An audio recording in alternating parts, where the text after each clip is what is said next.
Bismillahirrahmanirrahim. Assalamualaikum warahmatullahi wabarakatuh.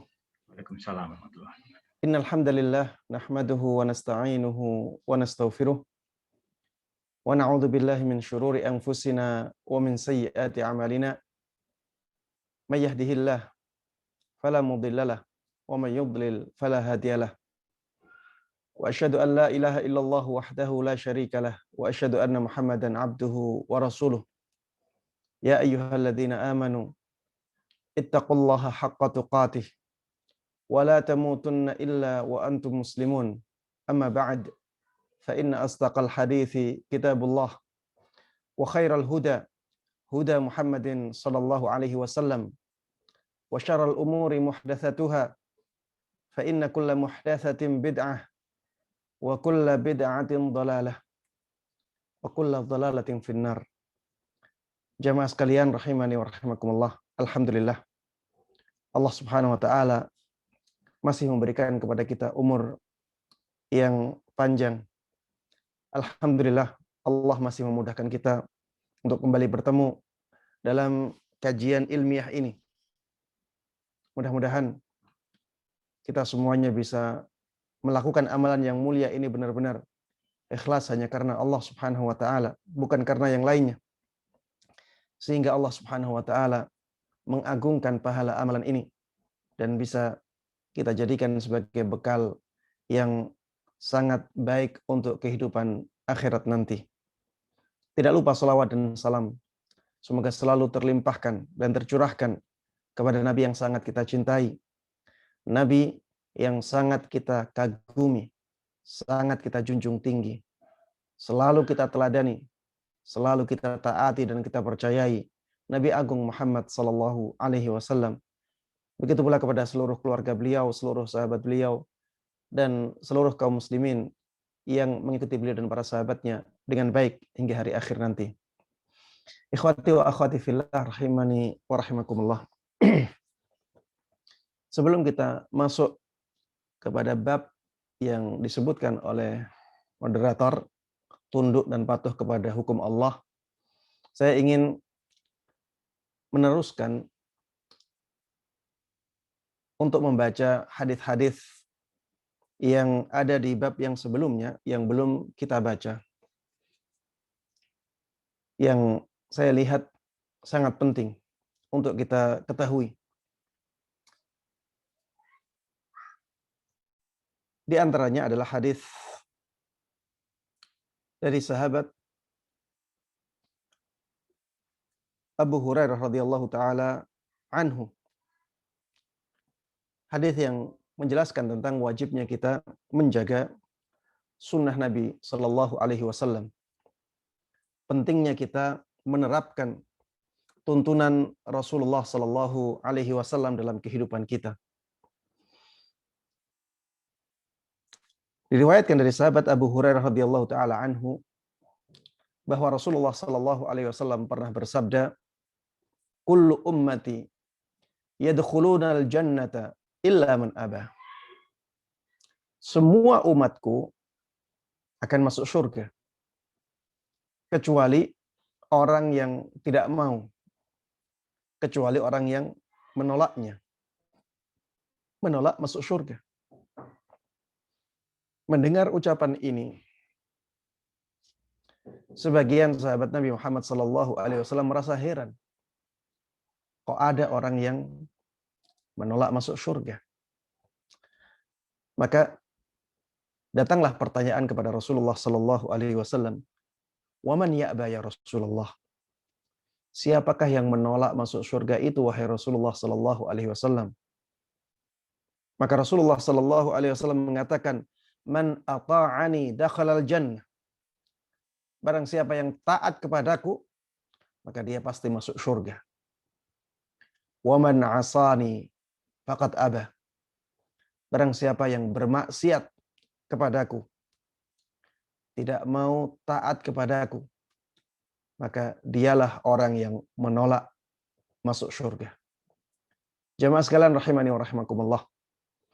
Hadis ini menunjukkan bahwa mengikuti sunnah Nabi Muhammad sallallahu alaihi wasallam adalah kewajiban. Mengikuti sunnah Nabi Muhammad sallallahu alaihi wasallam adalah kewajiban. Karena barang siapa yang mengikuti sunnah, maka dia masuk surga. Barang siapa yang menyelisih sunnah, maka dia masuk neraka. Dan yang dimaksud dengan sunnah di sini adalah tuntunan Nabi Muhammad sallallahu alaihi wasallam yang diwajibkan. Ya, tuntunan Nabi Muhammad sallallahu alaihi wasallam yang diwajibkan.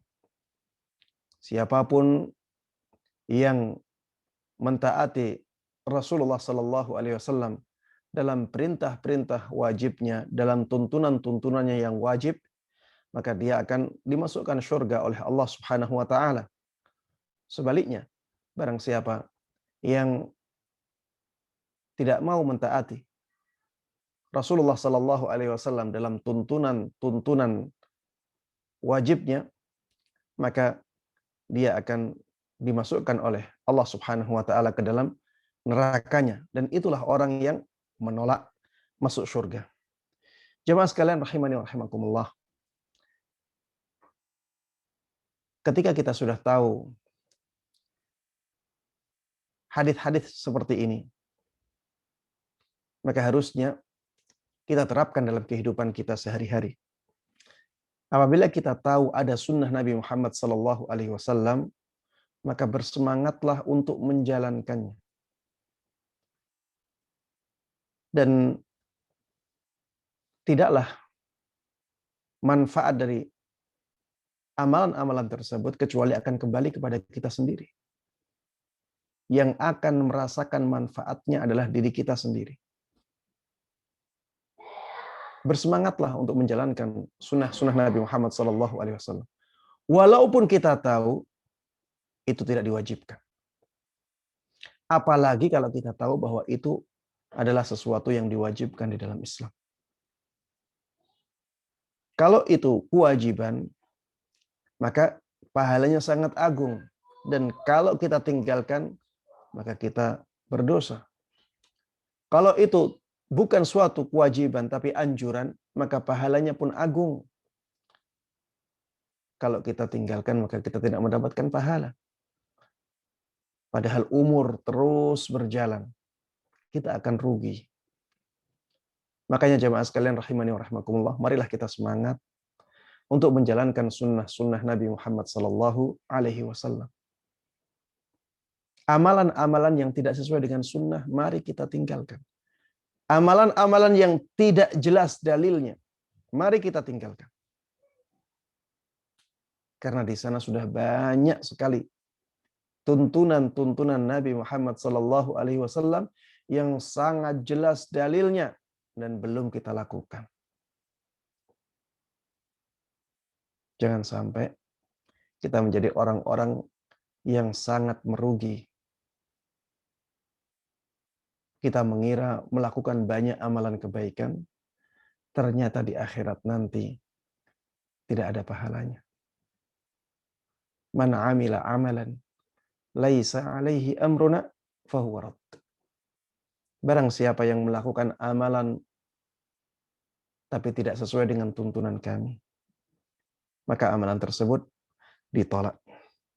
Taib jemaah sekalian rahimani wa rahimakumullah. Hadis yang berikutnya adalah hadis dari Salamah ibn Amr ibn al-Aqwa' radhiyallahu taala anhu.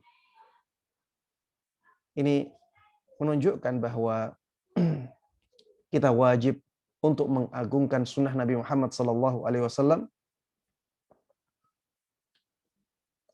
walaupun kelihatannya sepele. Kita wajib untuk menghormati,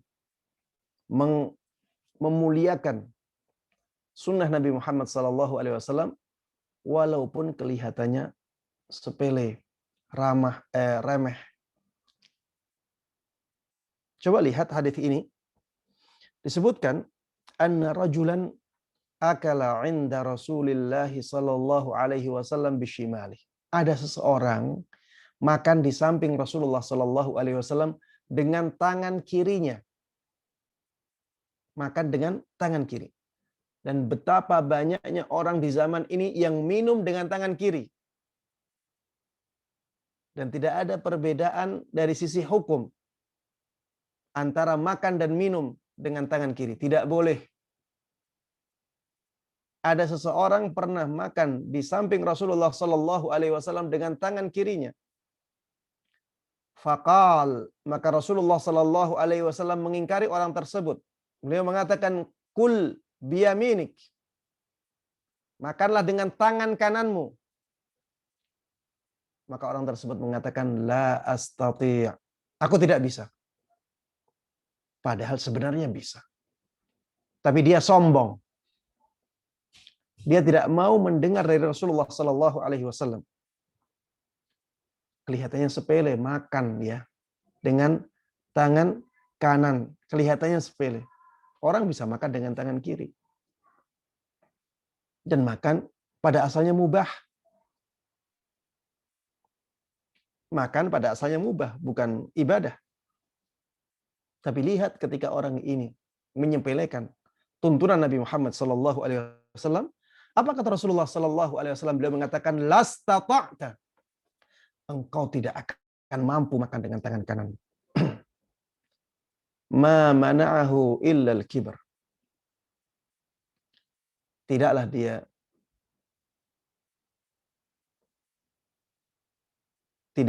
ada yang menghalangi dia makan dengan tangan kanannya kecuali kesombongan. Fama rafa'aha ila fihi. Akhirnya dia tidak bisa mengangkat makanannya ke mulutnya. Akhirnya dia tidak bisa mengangkat tangannya ke mulutnya. Jadi tangannya seketika itu menjadi cacat. Kalau orang Jawa bilang keple. Tidak bisa diangkat sampai ke mulutnya. Karena dia menyepelekan tuntunan Nabi kita Muhammad Sallallahu Alaihi Wasallam, dan itu merupakan tindakan kesombongan. Maka jamaah sekalian rahimani wa rahimakumullah, mari kita perhatikan sunnah-sunnah Nabi Muhammad Sallallahu Alaihi Wasallam. Di dalam makan pun ada sunnah Nabi. Di dalam memakai sandal pun ada sunnah Nabi. Dan jangan kita melihat sisi ini kok Islam mengatur semuanya. Jangan dilihat dari sisi itu, tapi lihatlah dari sisi bahwa Islam memberikan banyak kesempatan kepada manusia untuk mendapatkan pahala. Karena ternyata ketika seseorang makan dengan tangan kanan, dia mendapatkan pahala. Apabila dia meniatkan untuk mengikuti tuntunan Nabi Muhammad Sallallahu Alaihi Wasallam. Ketika seseorang memakai sandal dengan memulainya dengan kaki kanannya, dia mendapatkan pahala. Hanya dengan memakai sandal, seseorang mendapatkan pahala. Ketika seseorang tidur di sisi kanannya, dia miring ke kanan. Dan niatnya adalah untuk mengikuti tuntunan Nabi Muhammad SAW, dia mendapatkan pahala. Coba bayangkan betapa banyaknya kesempatan kita mendapatkan pahala dari Allah Subhanahu wa taala dengan sunnah-sunnah Nabi Muhammad SAW. Dan jangan sampai kita sepelekan hal-hal yang seperti ini. Kelihatannya memang remeh. Kelihatannya kecil-kecil. Tapi kalau kita benar-benar memperhatikannya, maka kita akan mendapatkan pahala yang besar di sisi Allah Subhanahu wa taala dalam setiap harinya. Betapa banyak amalan-amalan kecil seperti ini dalam keseharian kita. Kalau kita perhatikan betapa banyak pahala yang akan kita dapatkan dari amalan-amalan yang seperti ini. Dan jemaah sekalian rahimani wa rahimakumullah, saya sering mengulang-ulang. Amalan yang kecil seperti inilah yang biasanya potensi untuk ikhlasnya tinggi. Biasanya apa? Potensi keikhlasan kita dalam menjalankannya tinggi. Dan di sini ada potensi untuk mendapatkan pahala yang besar. Karena semakin besar keikhlasan kita dalam menjalankan sunnah, dalam menjalankan amal kebaikan, maka semakin besar juga pahala yang diberikan oleh Allah Subhanahu wa taala kepada kita. Ya, sebuah amalan sangat dipengaruhi oleh keikhlasan. Makanya seorang salaf mengatakan, rubba amalin saghirin tukabbiruhun niyah. Betapa banyak amalan-amalan kecil yang pahalanya dibesarkan oleh niatnya. Pahalanya menjadi besar karena niat yang sangat ikhlas karena Allah Subhanahu wa taala. Taib. Hadis yang berikutnya, hadis dari sahabat Nu'man ibn Bashir radhiyallahu taala anhuma. Beliau mengatakan, sami'tu Rasulullah sallallahu alaihi wasallam yaqul. Aku pernah mendengar Rasulullah sallallahu alaihi wasallam bersabda, la tusawwunna sufufakum aw la yukhalifanna Allahu baina wujuhikum. Harusnya kalian meluruskan saf-saf kalian. Harusnya kalian meluruskan saf-saf salat kalian ketika berjamaah. Atau kalau tidak demikian, Allah Subhanahu wa taala akan menjadikan hati-hati kalian berselisih.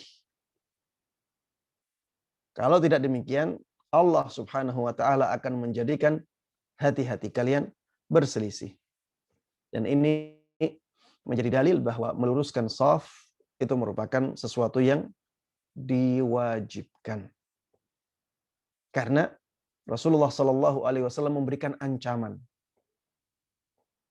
dan sesuatu yang mendatangkan ancaman itu sesuatu yang diharamkan, ya, sesuatu yang diharamkan. Kalau tidak lurus shafnya, maka ada ancaman hati-hati kita akan berselisih.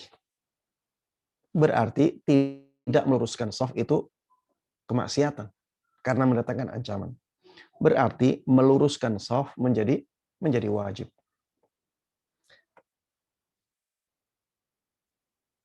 Ini juga termasuk di antara sunnah Nabi Muhammad SAW yang harus kita perhatikan. Jangan sampai kita meremehkan masalah ini. Lihat Rasulullah SAW, beliau sangat memperhatikan masalah shaf ini. Disebutkan di sini, kana Rasulullah SAW yusawwi sufufana hatta ka'annama yusawwi bihal qidah. Dahulu Rasulullah Shallallahu Alaihi Wasallam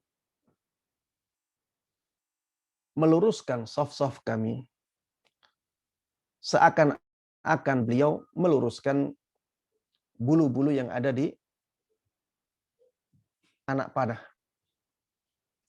Bulu-bulu yang ada di anak panah. Jadi biasanya anak panah itu belakangnya ada bulunya. Bulu ini harus benar-benar urut, ya, benar-benar lurus. Kalau bulu-bulunya tidak lurus, maka bisa mempengaruhi arah laju dari anak panah tersebut ketika dilepaskan. Makanya harus benar-benar urut. Seperti itulah Rasulullah Sallallahu Alaihi Wasallam dahulu memperhatikan shafnya para sahabatnya ketika sholat.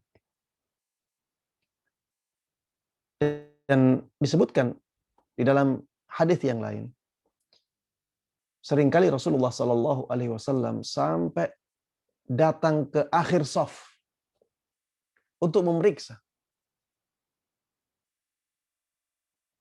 apakah shafnya sudah lurus ataukah belum. Sampai-sampai disebutkan dalam riwayat yang lain, beliau berjalan. Pundak-pundaknya yang terlalu ke belakang diluruskan oleh beliau.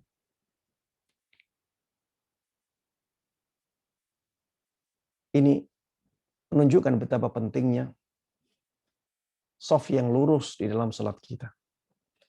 Dan ini tidak kita dapati di zaman kita. Ya, jarang imam yang benar-benar memperhatikan lurusnya shaf ketika akan memulai sholatnya. Dahulu Rasulullah Shallallahu Alaihi Wasallam ngurusi masalah shaf ini agak lama. Ya, sampai beliau datang ke akhir shaf, ya, sampai beliau melihat shafnya sudah lurus atau tidak. Kalau ada misalnya dada yang terlalu ke depan, diingatkan oleh Rasulullah Shallallahu Alaihi Wasallam. Ada punggung yang terlalu ke belakang, juga diingatkan oleh Rasulullah Shallallahu Alaihi Wasallam. Sampai-sampai di sini disebutkan hatta idza ra'a anna qad aqalna anhu. Sampai beliau melihat kami sudah faham benar tentang masalah ini, tentang masalah berbaris. Ketika itulah beliau tidak terlalu ketat dalam mengurusi shafnya. Tapi sebelum itu beliau sangat ketat sekali mengurusi shafnya. Tsumma kharaja yauman. Kemudian suatu hari beliau keluar. Faqama hatta kada an yukabbir. Maka beliau pun akhirnya berdiri. Beliau akan bertakbir. Tapi ternyata beliau melihat ada seseorang yang dadanya terlalu maju ke depan. Karena beliau itu bisa melihat dari belakang punggung beliau. Yaitu termasuk di antara mukjizat beliau. Beliau melihat ada makmumnya yang dadanya terlalu ke depan. Berarti shafnya tidak lurus. Maka Rasulullah Shallallahu Alaihi Wasallam mengatakan sabdanya ini, ibadallah, wahai hamba Allah. Beliau tidak jadi takbir ya. Beliau ingkari itu dulu. Wahai hamba-hamba Allah, la tusawwunna sufufakum. Harusnya kalian meluruskan saf-safnya kalian. Aw la yukhalifannallahu baina wujuhikum. Atau kalau tidak demikian, Allah benar-benar akan menjadikan hati-hati kalian berselisih. Jemaah sekalian rahimani wa rahimakumullah. Hadis yang berikutnya adalah hadis Abu Musa radhiyallahu taala anhu. Ini juga menunjukkan sunnah Nabi Muhammad sallallahu alaihi wasallam yang harus kita perhatikan sebelum tidur. Ihtaraqa baitun bil Madinah ala ahli binal lail. Suatu hari atau suatu malam ada rumah di Madinah yang terbakar. Suatu malam ada rumah di Madinah yang terbakar dan akhirnya membakar penghuni rumah tersebut. Falamma hudditha Rasulullah sallallahu alaihi wasallam bi sya'nihim qal. Maka ketika Rasulullah sallallahu alaihi wasallam dikabari tentang keadaan mereka, tentang kejadian yang menimpa mereka, maka Rasulullah sallallahu alaihi wasallam mengatakan inna hadhihin nar aduwwul lakum. Sesungguhnya api ini adalah musuh kalian. Sesungguhnya api ini adalah musuh kalian. Fa idza nimtum fa'atfi'uha 'ankum. Maka apabila kalian tidur, maka matikan dulu apinya. Apabila kalian tidur, matikan dulu apinya. Karena bisa jadi ya api tersebut nantinya akan membakar sesuatu yang berada di dekatnya ketika kita sedang tidur. Ya, ini dikatakan oleh Rasulullah Shallallahu Alaihi Wasallam karena ketika itu ya tidak ada lampu, tidak ada listrik. Mereka makainya lentera. Mereka makainya lentera dan lentera ini ya sangat rawan ketika ada tikus misalnya. Tikus berulah akhirnya misalnya menjadikan lentera tersebut jatuh dan ada minyaknya. Bisa jadi nanti ketika lentera tersebut jatuh, minyaknya tumpah, akhirnya malah menjadikan kebakaran padahal penghuninya sedang dalam keadaan tidur. Dan orang kalau dalam keadaan tidur, dia akan sulit sadar kecuali ketika keadaan sudah sangat mengkhawatirkan, sangat membahayakan. Maka ketika keadaannya demikian, sebelum tidur matikan lentera-lentera itu. Rasulullah SAW di sini mengatakan, Inna hadhihin nar aduwwul lakum. Sesungguhnya api ini adalah musuh kalian. Ini bukan berarti dalam semua keadaan api menjadi musuh, ya. Tapi ada potensi yang datang dari api yang bisa membahayakan manusia. Ya, ini untuk memberikan penekanan makna bahwa hati-hatilah dengan api. Ya, seperti firman Allah Subhanahu wa taala, ya ayyuhalladzina amanu inna min auladikum inna min azwajikum wa auladikum aduwwal lakum fahdharuhum. Ya ayyuhalladzina amanu inna min azwajikum wa auladikum aduwwal lakum fahdharuhum. Wahai orang-orang yang beriman, sesungguhnya sebagian dari istri-istri kalian dan sebagian dari anak-anak kalian itu musuh-musuh kalian. Maksudnya adalah kita harus berhati-hati. Kita harus berhati-hati menyikapi istri, menyikapi anak-anak. Bisa jadi ada potensi yang membahayakan kita yang datang dari istri-istri kita, yang datang dari anak-anak kita. Maka kita harus memperhatikan mereka. Kita harus mendidik mereka sebaik mungkin. Kita harus mengarahkan mereka kepada kebaikan. Agar potensi untuk menjadi musuh itu semakin kecil. Begitu pula dengan api yang disebutkan oleh Rasulullah SAW dalam hadis ini, Inna hadhihin nar aduwwul lakum. Sesungguhnya api ini adalah musuh kalian. Maksudnya berhati-hatilah kalian terhadap api ini. Dan ini termasuk di antara sunnah Nabi Muhammad SAW. Kalau kita melakukannya, tujuan kita adalah untuk menerapkan sunnah Nabi Muhammad SAW, maka kita pun akan mendapatkan pahala ketika mengamalkan amalan seperti ini. Memadamkan api sebelum tidur.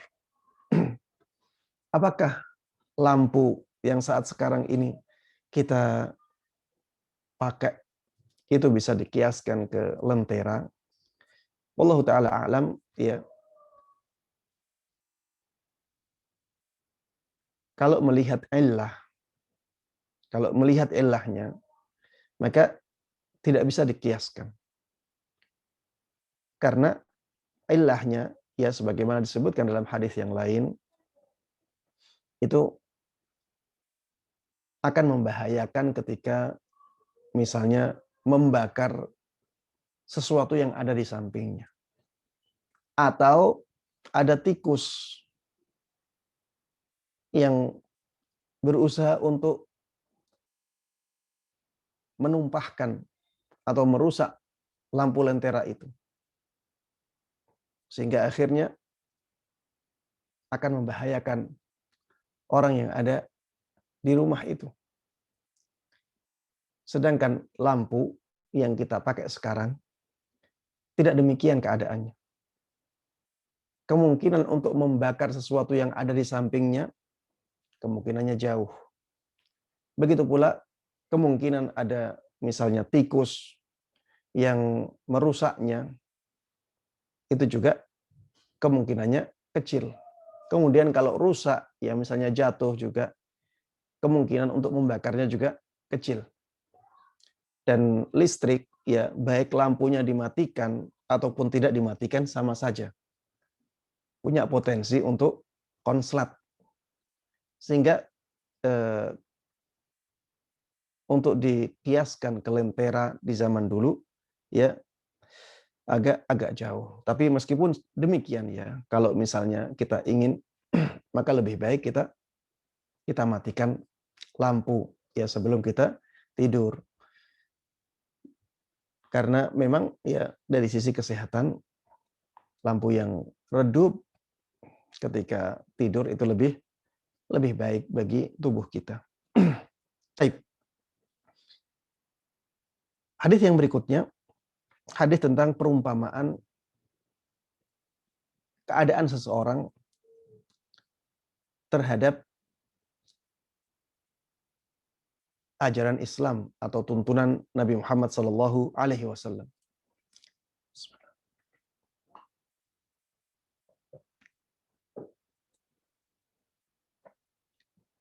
Dari sahabat Abu Musa radhiyallahu taala anhu, beliau mengatakan bahwa Rasulullah sallallahu alaihi wasallam pernah bersabda, "Inna mathala ma ba'athani Allahu bihi minal huda wal ilm kamathali ghaithin asaba arda." Sesungguhnya perumpamaan petunjuk dan ilmu yang aku bawa, yang aku diutus oleh Allah Subhanahu wa taala dengannya, adalah seperti hujan yang mengenai bumi. Fakanat minha ta'ifatun tayyibah. Seperti hujan yang mengenai bumi atau mengenai tanah. Jadi ilmu dan petunjuk yang dibawa oleh Rasulullah sallallahu alaihi wasallam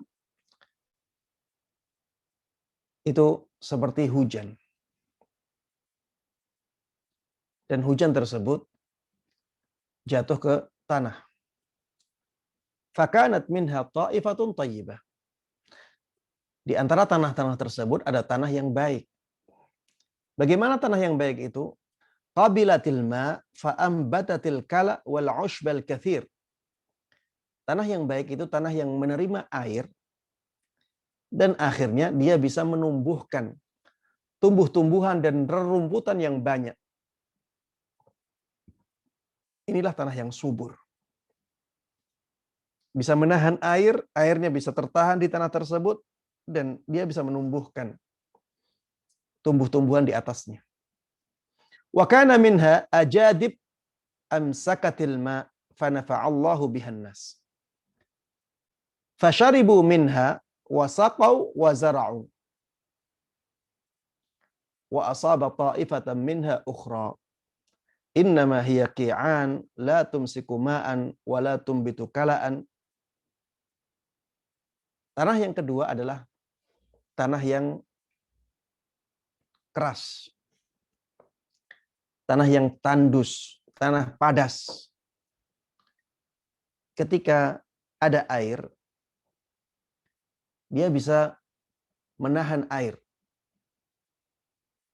tapi tidak bisa menumbuhkan tumbuh-tumbuhan di atasnya. Tandus. Tapi airnya bisa tertahan di tanah tersebut. Sehingga orang-orang bisa mendapatkan manfaat dari tanah itu dengan mengambil airnya. Jadi airnya tidak kemana-mana. Airnya benar-benar mengumpul di tanah itu. Ya misalnya kita umpamakan tanah yang berlubang misalnya, atau tanah yang cekung. Jadi ketika hujan, airnya ngumpul di situ. Tapi karena dia tandus, tidak ada tumbuh-tumbuhan yang tumbuh di tanah tersebut. Sehingga orang-orang tetap bisa mendapatkan manfaat dari tanah itu. Mereka bisa mengambil airnya, mereka bisa minum darinya, mereka bisa mengairi tanaman-tanaman mereka dengan air tersebut. Dan yang ketiga adalah tanah yang padas, keras, dan dia datar. Sehingga ketika turun hujan, airnya langsung hilang. Airnya langsung hilang. Jadi tanah tersebut tidak bisa menahan air. Dan tanah tersebut juga tidak bisa menumbuhkan tumbuhan-tumbuhan. Inilah 3 keadaan tanah yang menjadi perumpamaan yang disebutkan oleh Rasulullah sallallahu alaihi wasallam. Kemudian beliau mengatakan, "Fadzalika mathalu man faquha fi dinillah wa nafa'ahu bima ba'athanillahu bihi fa'alima wa 'allam."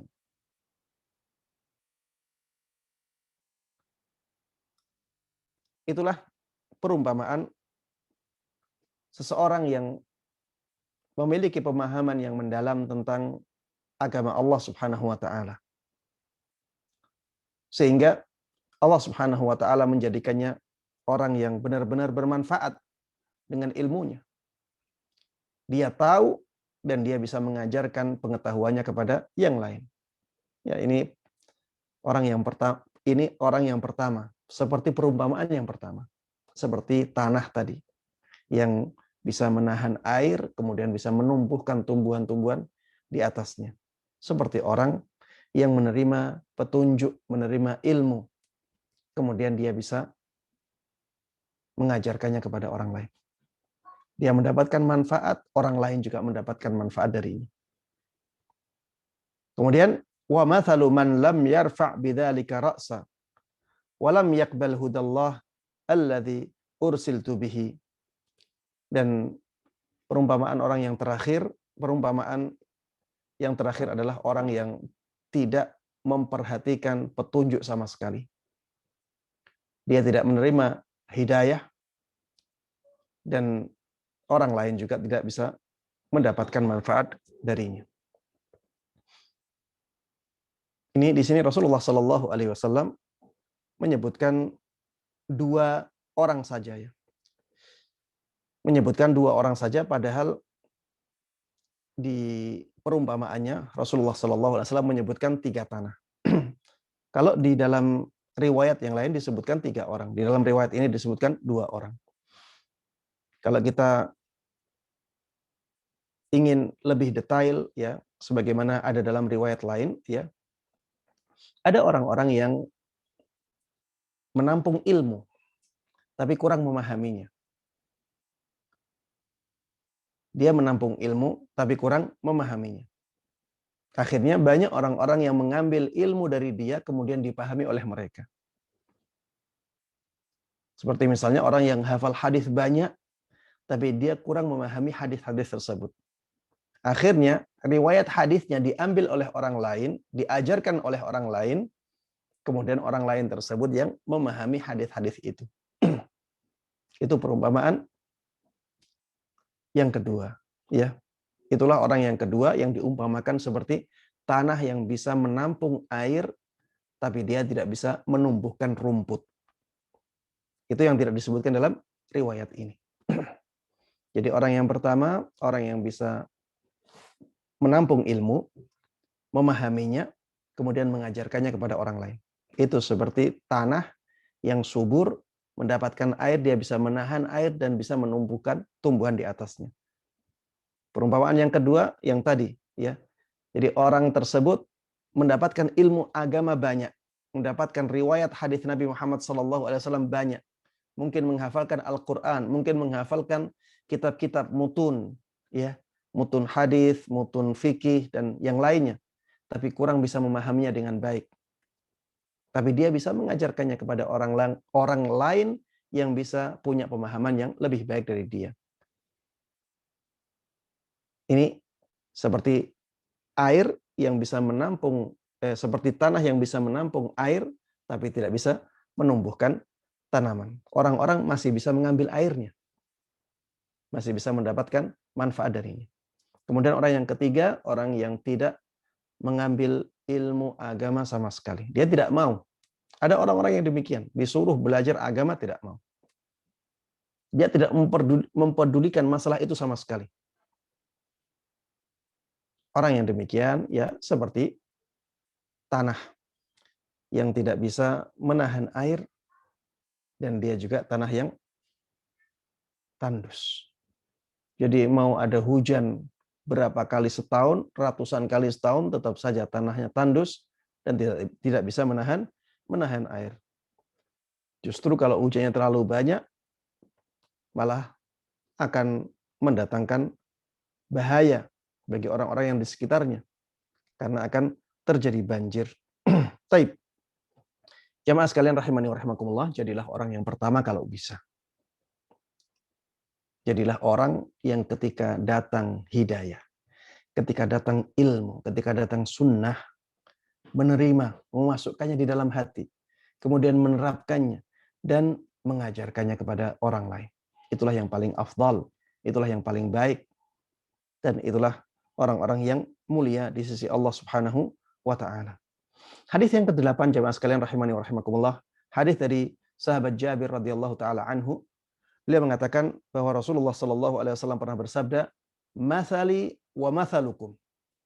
Di sini Rasulullah sallallahu alaihi wasallam juga memberikan perumpamaan. Perumpamaanku dengan kalian kamatsali rajulin auqada nara. Seperti seseorang yang menyalakan api. Seperti seseorang yang menyalakan api. Kalau orang sekarang mungkin api unggun ya. Orang menyalakan api unggun. Faja'alal janadibu wal farashu yaqa'na fiha. Mulailah ada binatang-binatang yang berterbangan ke api tersebut. Ya, ada kupu-kupu, ada binatang-binatang yang kecil-kecil itu. Mulai mendatangi api tersebut. Wa huwa yadhubbuhunna anha. Dan orang yang menyalakan api tersebut berusaha untuk menghalangi hewan-hewan itu. Wa ana akhidun bihujazikum 'anin nar wa antum tafallatuna min yadi. Dan aku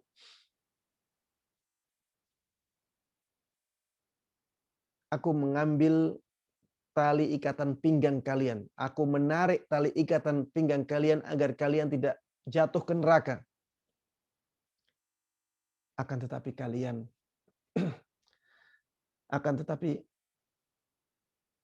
kalian malah lepas dari tanganku. Berusaha untuk melepaskan diri dari tanganku. Itulah perumpamaan yang disebutkan oleh Rasulullah Sallallahu Alaihi Wasallam. Ya, jadi Rasulullah Sallallahu Alaihi Wasallam sebenarnya adalah seseorang yang berusaha untuk menyelamatkan semua umatnya dari siksaan neraka, yaitu dengan tuntunan-tuntunan beliau. Tapi karena banyak orang-orang yang tidak menyadari hakikat ini, dan banyak orang-orang yang kalah dengan hawa nafsunya, akhirnya mereka banyak yang ingin masuk ke dalam neraka. Akhirnya mereka seakan-akan demikian ya, ingin memasukkan dirinya ke dalam api, ke dalam kebinasaan. Dan Rasulullah Sallallahu Alaihi Wasallam seakan-akan berusaha untuk menggeret mereka agar jangan sampai masuk ke dalam api. Maka jemaah sekalian rahimani wa rahimakumullah, mari kita muliakan sunnah-sunnah Nabi Muhammad Sallallahu Alaihi Wasallam. Karena itulah yang akan menyelamatkan kita. Jangan lihat tuntunan ini sebagai belenggu. Jangan lihat demikian. Tapi lihatlah tuntunan-tuntunan Rasulullah Sallallahu Alaihi Wasallam sebagai sesuatu yang bisa menyelamatkan kita dari kebinasaan. Ya memang seperti inilah kehidupan kita di dunia ya. Banyak godaan. Banyak godaan. Syaitan tidak rela kita mendapatkan kebaikan.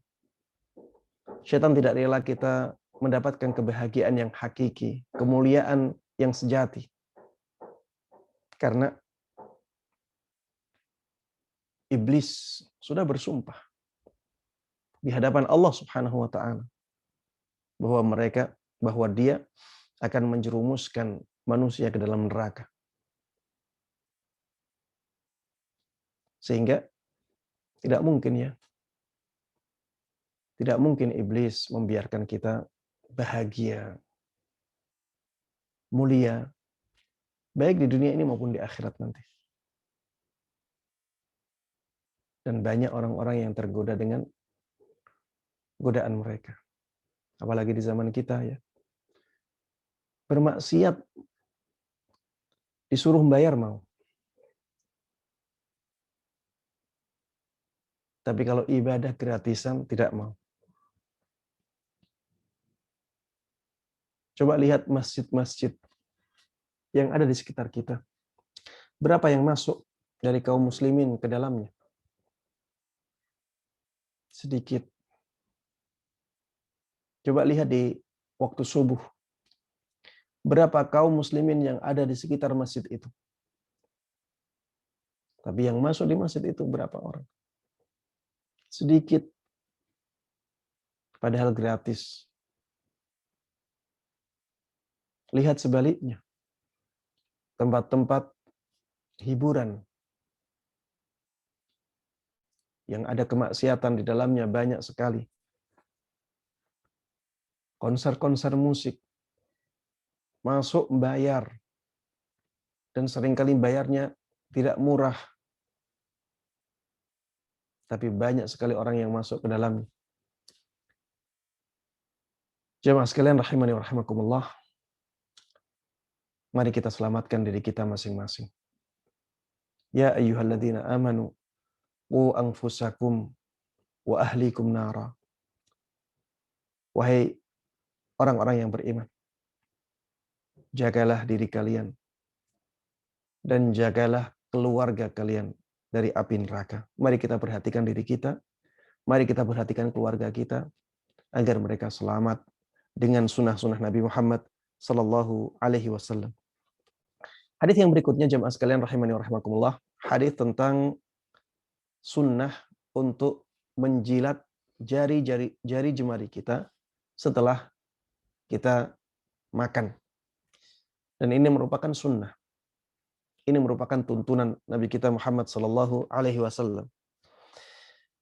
Hadis ini diriwayatkan dari sahabat Jabir Ibn Abdullah radhiyallahu taala anhuma bahwa Rasulullah sallallahu alaihi wasallam memerintahkan untuk menjilat jari jemari dan juga membersihkan piring atau tempat makanan kita. Kemudian Rasulullah sallallahu alaihi wasallam mengatakan, innakum la tadruna fi ayyihal barakah. Sungguh kalian tidak tahu di mana letak keberkahan dari makanan tersebut. Makanya habiskan dan bersihkan sebersih mungkin. Jangan sisakan makanan di piring kita. Ya. Jadi kalau makan yang bersih. Kalau makannya di piring, bersihkan piring sebaik mungkin. Ada misalnya satu butir nasi. Ambil satu butir nasi itu. Jangan sampai ditinggalkan. Kemudian kalau kita makannya dengan tangan, setelah makan, maka jilati jari jemari kita. Ini sunnah Nabi Muhammad sallallahu alaihi wasallam. Ya, jangan katakan menjijikkan Ustaz. Karena ini sunnah. Lakukan sebagaimana Rasulullah sallallahu alaihi wasallam inginkan. Ustaz, tangan kotor. Masa dijilati. Makanya sebelum makan dibersihkan dulu tangannya. Cuci tangan sebelum makan. Kemudian setelah itu gunakan tangan untuk makan. Ya. Ketika Rasulullah Shallallahu Alaihi Wasallam memerintahkan kita untuk menjilat jari jemari kita setelah makan, itu menunjukkan bahwa lebih afdal kita makan dengan tangan daripada makan dengan sendok. Lebih baik kita makan dengan tangan daripada kita makan dengan sendok, walaupun tidak wajib ya. Tapi inilah sunnah Nabi Muhammad Shallallahu Alaihi Wasallam. Lebih baik kita makan dengan tangan. Dan setelah makan dengan tangan, kita ada sunnah, yaitu menjilat jari jemari kita yang tadi kita gunakan untuk makan. Karena bisa jadi keberkahan Allah letakkan di makanan-makanan yang tersisa di jari-jari kita. Itulah yang diinginkan oleh Rasulullah Sallallahu Alaihi Wasallam agar kita mendapatkan keberkahan. Innakum la tadruna fi ayyihal barakah. Sungguh kalian tidak tahu di mana letak keberkahan Allah tempatkan. Di mana Allah tempatkan keberkahan di makanan tersebut. Bisa jadi makanan yang menempel di jari jemari kita, disitulah keberkahannya. Jemaah sekalian rahimani wa rahimakumullah. Di dalam riwayat yang lain disebutkan, idza waqa'at luqmatu ahadikum falyakhudha wal yumit ma kana biha min adza wal ya'kulha wala yad'aha wala yad'aha lisyaitan wala yamsah yadahu bil mindil hatta yal'aqa asabi'ah fa innahu la yadri fi ayyi ta'amihi al barakah. Ini lebih lengkap lagi. Apabila makanan kalian, apabila makanan salah seorang dari kalian jatuh, mau dimakan jatuh, apa sunnahnya? Falyakhudha, maka hendaklah dia mengambilnya. Jangan ditinggal, tapi ambil. Ini dengan catatan makanan tersebut bisa dibersihkan ya. Ambil. Kalau bisa dibersihkan, ambil. Fal yumit maka nabiha min adza, dan bersihkan dari kotorannya. Wal yakulha, dan makanlah. Wala yada'ha lisyaitan. Jangan dia tinggalkan makanan itu untuk syaitan. Jangan tinggalkan makanan itu untuk syaitan. Berarti syaitan itu sebenarnya juga makan sisa-sisa manusia. Wala yada'ha lisyaitan. Jangan sampai makanan itu ditinggalkan oleh dia untuk syaitan.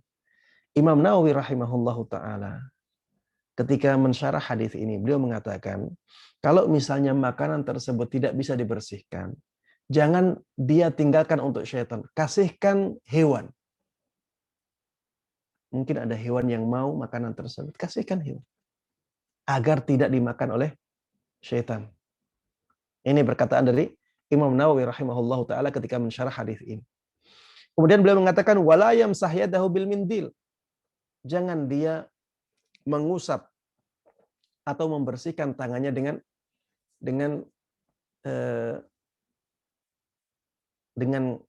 kalau mindil ini dahulu ya kain lap. Kalau orang sekarang biasanya membersihkan tangannya dengan tisu ya. Kalau orang dulu kain ya, kain lap. Jangan sampai dia membersihkan tangannya dengan kain lap. Kalau zaman kita dengan tisu. Jangan dibersihkan dengan tisu dulu. Sampai dia menjilat jari jemarinya terlebih dahulu. Karena sesungguhnya dia tidak tahu di mana makanan dia yang ada keberkahannya. Taib. Jemaah sekalian rahimani wa rahimakumullah. Ini sunnah-sunnah Nabi Muhammad SAW yang sekarang ya jarang dilakukan oleh orang-orang terutama yang ada di kota-kota. Bahkan mereka melihat hal tersebut sebagai sesuatu yang menjijikkan. Sesuatu yang tidak bersih. Padahal inilah sunnah Rasulullah SAW. Makanya jamaah sekalian rahimani wa rahimakumullah, mari kita semangat untuk menghidupkan sunnah ini kembali. Ya, ini tidak menjijikkan ya. Selama kita mengikuti sunnah dari awalnya. Kalau misalnya kita main kotoran kemudian langsung makan, maka menjilatinya memang menjijikkan. Tapi sunnah Rasulullah SAW tidak demikian.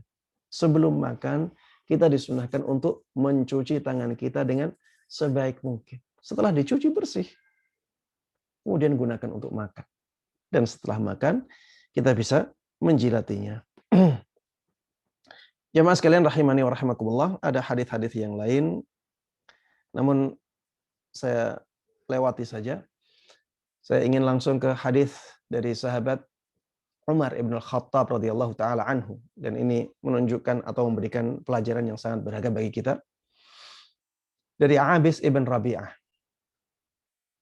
rahimahullah, beliau mengatakan, ra'aitu Umar Ibn al-Khattab radhiyallahu taala anhu yuqabbilul hajar, yakni al-aswad. Aku pernah melihat sahabat Umar Ibn al-Khattab radhiyallahu taala anhu mencium hajar aswad. Dan dia mengatakan, "Inni a'lamu annaka hajar ma tanfa' wa la tadur." Sungguh aku tahu bahwa engkau adalah batu yang tidak memberikan manfaat, juga tidak mendatangkan bahaya. Walaula anni ra'aitu Rasulullah sallallahu alaihi wasallam yuqabbiluk ma qabbaltuk. Seandainya aku tidak melihat Rasulullah sallallahu alaihi wasallam menciummu, maka aku tidak akan menciummu. Ini sikap sahabat Umar Ibn Khattab radhiyallahu taala anhu dalam menyikapi sunnah Rasulullah sallallahu alaihi wasallam. Meskipun beliau tahu bahwa hajar aswad itu tidak bisa memberikan manfaat sedikit pun kepada beliau, tidak bisa mendatangkan bahaya sedikit pun kepada beliau, beliau tetap menciumnya. Karena itulah sunnah. Dan ini pelajaran berharga bagi kita semuanya, ya, bahwa kalau ada suatu tuntunan jelas-jelas datang dari Rasulullah Sallallahu Alaihi Wasallam, maka tidak perlu kita mempertanyakan apa hikmahnya dahulu agar kita bisa melakukannya atau semangat melakukannya. Walaupun kita tidak tahu hikmahnya, walaupun kita tidak tahu alasannya, walaupun logika kita belum sampai ke sana, tidak bisa menalarnya, maka tetap lakukan sesuai tuntunan. Tetap lakukan sesuai tuntunan. Karena iya, seringkali akal manusia tidak sampai pada hakikat yang diinginkan oleh Allah Subhanahu wa taala. Logika kita sebagai manusia ada keterbatasan. Hal-hal yang gaib itu tidak bisa kita nalar dengan baik. Makanya semangatlah kita menjalankan sunnah Nabi Muhammad SAW, walaupun kita tidak tahu hikmahnya, walaupun kita tidak tahu alasannya. Yang penting benar-benar valid dari beliau. Yang penting benar-benar valid dari beliau. Sudah lakukan. Sami'na wa ata'na. Baik, jamaah sekalian rahimani wa rahimakumullah. Bab yang selanjutnya adalah bab wujubul inqiyad li hukmillah. Wajibnya kita tunduk dan patuh kepada hukum Allah Subhanahu wa taala. Wa ma yaqul man du'iya ila dzalik. Dan apa yang harus dikatakan oleh seseorang yang diajak untuk patuh kepada hukum Allah. Wa umira bima'rufin aw nuhiya an munkarin. Dan apa yang harus dikatakan oleh seseorang yang diminta atau diperintahkan kepada yang ma'ruf atau dilarang dari sesuatu yang mungkar. Jadi bab ini bab yang menjelaskan bahwa kita itu wajib taat kepada Allah. Hukum-hukum Allah Subhanahu wa taala wajib kita jalankan dalam kehidupan kita. Dan kalau kita diajak oleh seseorang untuk menjalankan kebaikan, maka ada suatu perkataan yang harus kita suatu perkataan yang sangat dianjurkan untuk kita katakan, yaitu kata-kata sami'na wa ata'na. Kami mendengar dan kami patuh. Kami dengar dan kami patuh. Baik. Di dalam bab ini Imam Nawawi rahimahullahu taala menyebutkan beberapa ayat dan beberapa hadis yang menunjukkan masalah ini. Ayat yang pertama yang disebutkan oleh beliau adalah ayat 65 dari surat An-Nisa. Fala wa rabbik la yu'minuna hatta yuhakkimuka fima shajara bainahum thumma la yajidu fi anfusihim harajan mimma qadait wa yusallimu taslima. Demi Rabbmu, wahai Muhammad, mereka tidak akan beriman. Mereka tidaklah beriman dengan keimanan yang sempurna sampai mereka menjadikanmu sebagai hakim, menjadikanmu sebagai pemutus kebijakan, sebagai seseorang yang memutuskan sesuatu. Fima syajara bainahum, pada hal-hal yang mereka perdebatkan, perselisihkan di antara mereka. Tsumma la yajidu fi anfusihim haraja. Kemudian mereka tidak mendapati dalam diri mereka sesuatu yang berat, mimma qadaita, dari sesuatu yang engkau putuskan, wa yusallimu taslima, dan mereka benar-benar menerima keputusan tersebut. Menerima maksudnya menjalankan keputusan tersebut, ya. Dalam ayat ini Allah Subhanahu wa taala memberikan penjelasan kepada kita bahwa seseorang tidak akan sempurna imannya sampai dia menjadikan Rasulullah Sallallahu Alaihi Wasallam sebagai hakimnya, sampai dia menjadikan Rasulullah Sallallahu Alaihi Wasallam sebagai hakimnya pada masalah-masalah yang ia perselisihkan. Dan ketika Rasulullah Sallallahu Alaihi Wasallam sudah memutuskan sesuatu, yaitu yang ada dalam hadis-hadisnya, maka dia menerima keputusan tersebut dengan sangat ringan, tanpa ada rasa berat dalam hati. Dan dia menjalankan keputusan itu.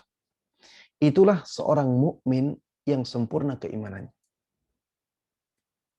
Dan ini menunjukkan ya bahwa mentaati hukum Allah Subhanahu wa taala adalah suatu kewajiban. Karena itulah yang menjadikan iman seseorang menjadi sempurna. Dan kita diwajibkan untuk menyempurnakan keimanan kita. Kemudian ayat yang kedua, ya, ini ayat yang dijadikan sebagai dalil apa yang harus dikatakan oleh seorang mukmin ketika diminta untuk melakukan kebaikan. Di surat An-Nur ayat 51 Allah Subhanahu wa taala mengatakan innama kana qaulal mu'minin idza du'u ila Allahi wa rasulihi liyahkuma bainahum ay yaqulu sami'na wa ata'na wa ulaika humul muflihun.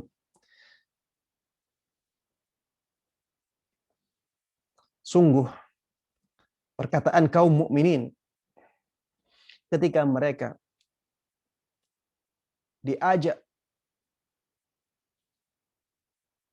agar Allah dan Rasul-Nya memutuskan perkara-perkara yang ada di antara mereka adalah perkataan sami'na wa ata'na. Kami dengar dan kami patuh. Wa ulaika humul muflihun. Mereka itulah orang-orang yang selamat. Mereka itulah orang-orang yang beruntung. Mereka itulah orang-orang yang menang. Ini ayat ini menunjukkan ya bahwa apabila seseorang diajak oleh orang lain untuk melakukan kebaikan, maka disunahkan untuk mengatakan sami'na wa ata'na. Disunahkan untuk mengatakan sami'na wa ata'na, bukan hanya dengan lisannya, tapi juga dengan hatinya. Kami dengar dan kami patuh. Jangan seperti orang-orang Yahudi yang mereka mengatakan sami'na wa asaina. Kami dengar dan kami tidak taati. Itulah orang-orang Yahudi yang akhirnya mereka menjadi kaum yang dimurkai oleh Allah Subhanahu wa taala. Karena mereka tahu ilmu tapi tidak mau mengamalkannya. Jangan sampai kita seperti mereka. Jangan sampai kita mengatakan sami'na wa asaina, tapi katakan sami'na wa ata'na. Baik. Dalil yang berikutnya yang dibawakan oleh Imam Nawawi rahimahullahu taala adalah hadis dari sahabat Abu Hurairah radhiyallahu taala anhu. Beliau mengatakan, "Lamma nazalat ala Rasulillah sallallahu alaihi wasallam," ketika turun kepada Rasulullah sallallahu alaihi wasallam ayat lillahi ma fis samawati wa ma fil ard. Hanya milik Allah apapun yang ada di langit dan apapun yang ada di bumi. Wa in tubdu ma fi anfusikum aw tukhfuh yuhasibukum bihillah. Apabila kalian menampakkan apa yang ada di diri kalian atau kalian menyembunyikan apa yang ada di diri kalian, yuhasibukum bihillah. Allah akan hisab itu semuanya. Allah akan hisab itu semuanya. Jadi yang kita tampakkan atau yang kita sembunyikan semuanya diketahui oleh Allah Subhanahu wa taala. Yang ada di hati kita pun diketahui oleh Allah Subhanahu wa taala dan Allah akan menghisabnya. Ketika turun ayat ini, apa yang terjadi di kalangan para sahabat? Mereka sangat faham apa makna ayat ini. Ishtadda dzalika ala ashabi Rasulillah sallallahu alaihi wasallam. Akhirnya hal ini ya menjadi para sahabat merasa sangat berat sekali. Fa'atau Rasulullah sallallahu alaihi wasallam.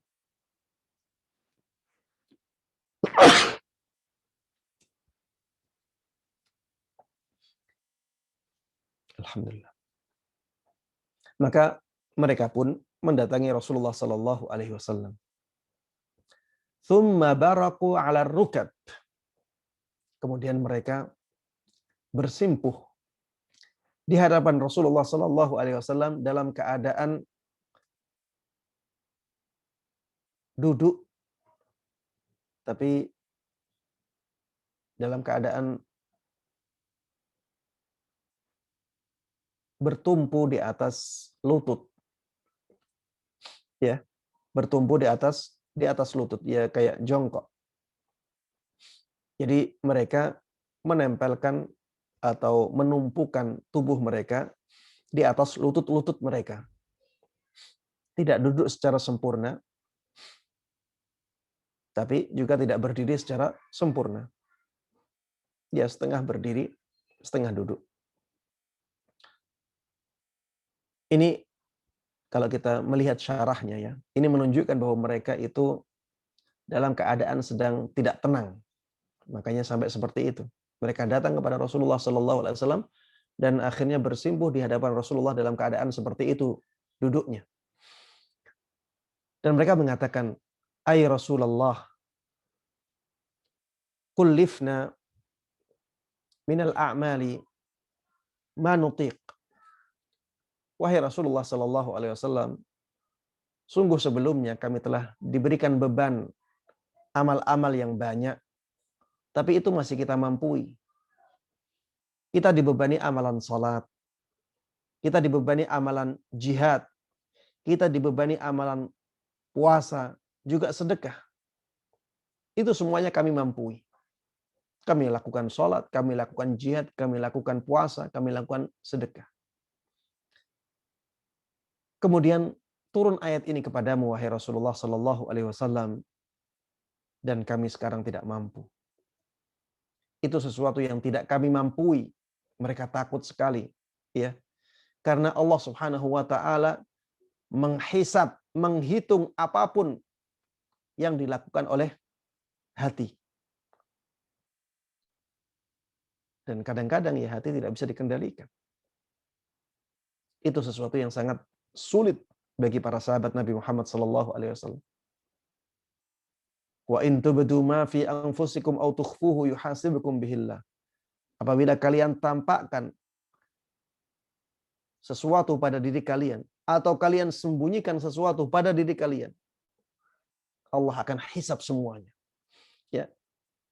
Firman Allah Subhanahu wa taala ini dipahami betul maknanya oleh para sahabat Nabi Muhammad sallallahu alaihi wasallam, makanya mereka mengatakan, turun ayat ini wahai Rasulullah sallallahu alaihi wasallam sedang kami tidak mampu untuk mengembannya. Ini sesuatu yang sangat berat sekali. Maka Rasulullah sallallahu alaihi wasallam mengatakan kepada mereka, "Aturidun an taqulu kama qala ahlul kitabain min qablikum sami'na wa asaina?" Apakah kalian ingin mengatakan sebagaimana dikatakan oleh ahlul kitab sebelum kalian, orang Yahudi dan orang Nasrani, sami'na wa asaina, kami dengar dan kami tidak taat? Bal qulu sami'na wa ata'na ghufranaka rabbana wa ilaikal masir. Akan tetapi katakanlah perkataan ini, sami'na wa ata'na. Kami dengar dan kami patuh. Ghufranak, maka ampunanmu ya Allah. Ampunanmu ya Allah, rabbana wa ilaikal masir. Wahai Rabb kami, hanya kepadamu lah tempat kembali. Ya. Ghufranaka rabbana wa ilaikal masir. Ya, inilah yang seharusnya dikatakan oleh seorang mukmin. Kami dengar, kami patuh. Maka ampunanmu wahai Rabb kami, sungguh hanya kepadamu kami akan kembali. Falamma iqtara'aha al-qaum wa dhallat biha alsinatuhum anzalallahu ta'ala fi ithriha. Maka ketika ucapan ini dibaca oleh kaum mukminin, ya para sahabat ketika itu, dan lisan mereka menjadi luluh dengan perkataan ini. Wa dhallat biha alsinatuhum, maksudnya lisan mereka mau mengucapkan perkataan ini. Maka Allah menurunkan setelahnya ayat amanar rasulu bima unzila ilaihi min rabbih wal mu'minun. Rasul sallallahu alaihi wasallam dan kaum mukminin semuanya beriman kepada apa yang diturunkan kepada Nabi Muhammad sallallahu alaihi wasallam dari Rabb-Nya. Kullun amana billah, semuanya beriman kepada Allah, ya. Rasul dan kaum mukminin semuanya beriman kepada Allah, wa malaikati, dan juga para malaikatnya, wa kutubihi, dan kitab-kitabnya, wa rusulihi, dan rasul-rasulnya. La nufarriqu baina ahadin min rusulih. Kami tidak membeda-bedakan antara para rasul tersebut. Wa qalu sami'na wa ata'na.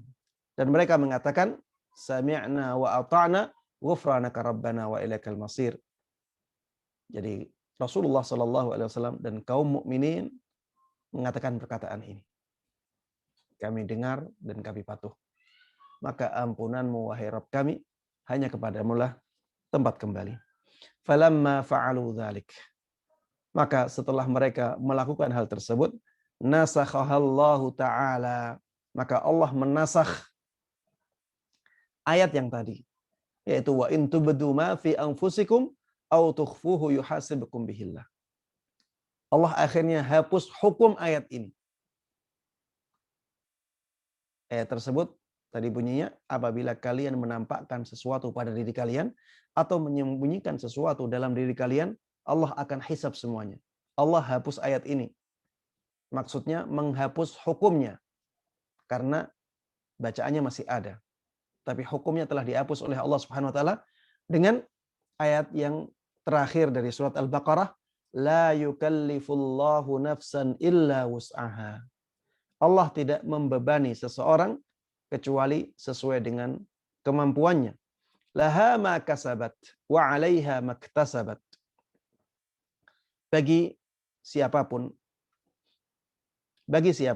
apa yang dia kerjakan, dan atas siapapun apa yang dia kerjakan. Maksudnya kalau amalannya baik, maka dia akan mendapatkan manfaatnya. Kalau amalannya buruk, maka dia akan mendapatkan bahayanya. Rabbana la tu'akhidna in nasina aw akhtana. Wahai Rabb kami, jangan hukum kami apabila kami lupa atau apabila kami salah, tidak sengaja. Qala na'am.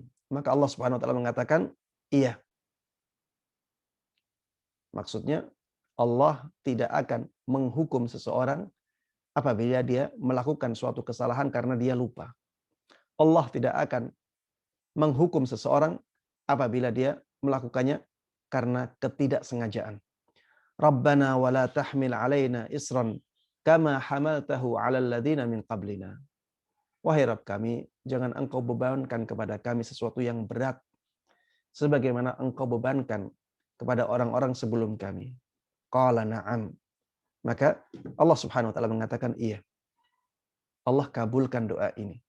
Makanya ajaran Islam itu ajaran yang ringan, ajaran yang mudah, ajaran yang sesuai dengan fitrah manusia, ajaran yang di dalamnya dipenuhi dengan rahmat Allah Subhanahu wa taala, kasih sayang Allah Subhanahu wa taala. Makanya ya, keringanan dalam syariat Islam itu ada dua kata para ulama. Keringanan yang asli dan keringanan yang diberikan ketika ada kesulitan. Keringanan asli itu bahwa Allah Subhanahu wa taala menjadikan syariat itu dari asalnya mudah. Dari awal syariat Islam itu sudah mudah. Kemudian apabila yang mudah ini ternyata masih berat dalam keadaan tertentu, Allah berikan kemudahan lagi. Ya misalnya ya, saya misalkan syariat sholat. Sholat itu mudah. Dari 24 jam hanya diwajibkan 5 waktu. Dan 5 waktu tersebut waktunya juga longgar-longgar. Waktu subuh ya 1,5 jam kurang lebih. Longgar waktunya, padahal 2 rakaat saja. Tapi dikasih waktu yang longgar. Waktu maghrib ya kira-kira 1 jam sampai 1,5 jam. Itu juga longgar. Waktu zuhur kira-kira 2 jam lebih ya. Bisa sampai 2,5 jam, bisa sampai 3 jam. Waktu asar juga demikian, 2,5 jam sampai 3 jam. Longgar. Waktu isya ada khilaf ya, ada yang bilang, ada yang mengatakan isya itu dari setelah maghrib sampai subuh. Ada yang mengatakan setelah maghrib sampai sepertiga malam awal. Ada yang mengatakan sampai pertengahan malam. Intinya ada waktu longgar. Kemudian ya satu kali sholat tidak lama ya, paling 15 menit. Apalagi kalau kita agak cepat ya, mungkin 10 menit selesai. Longgar. Dan yang dilakukan ketika sholat pun mudah. Ketika yang longgar ini, yang mudah ini, sulit dilakukan di keadaan tertentu, maka Allah memberikan kemudahan tambahan. Seperti misalnya ketika orang safar, dia tidak bisa melakukan sholat atau sangat berat melakukan sholat di waktunya masing-masing. Akhirnya ada jamak. Kemudian ada qasar. Jamak itu menggabungkan sholat-sholat yang bisa digabungkan. Seperti zuhur dengan asar digabungkan jadi satu waktu. Maghrib dengan isya digabungkan jadi satu waktu. Adapun qasar menyingkat, ya, yang asalnya 4 rakaat jadi 2 rakaat. Jadi ada keringanan.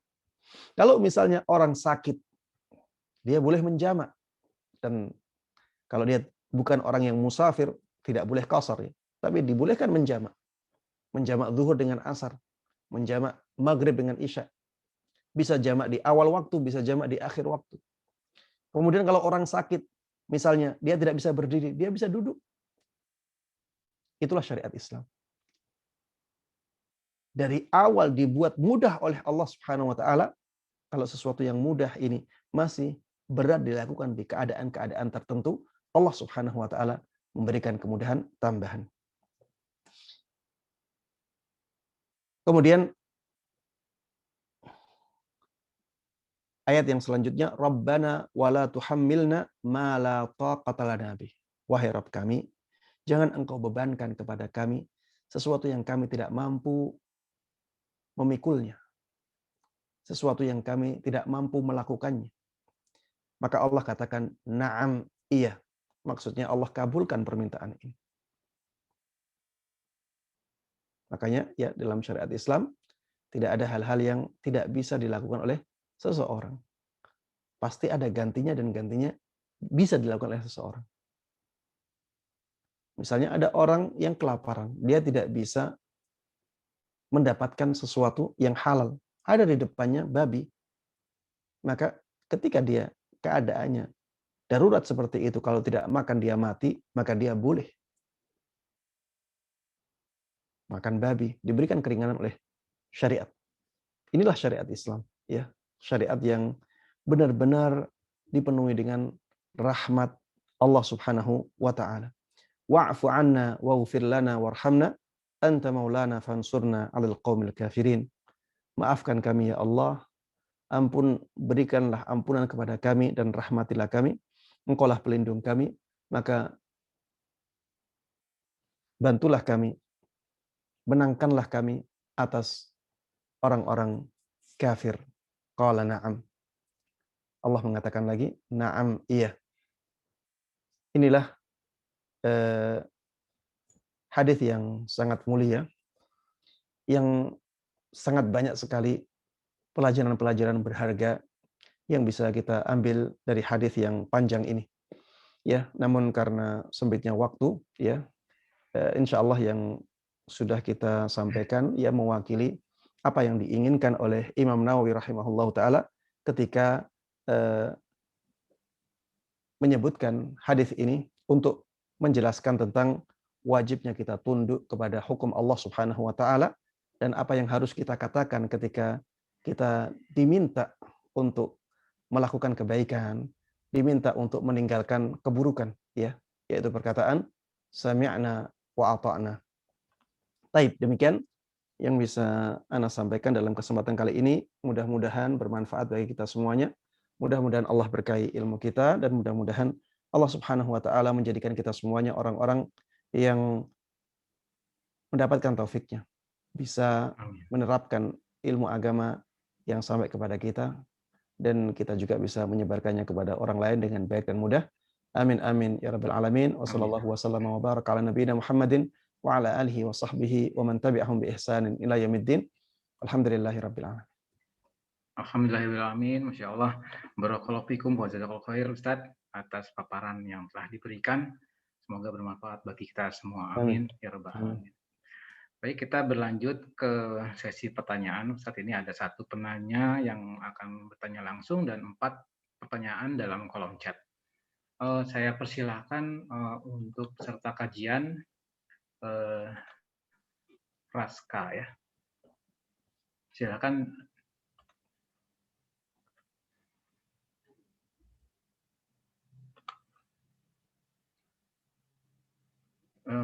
Ini sudah saya unmute. Apakah bisa?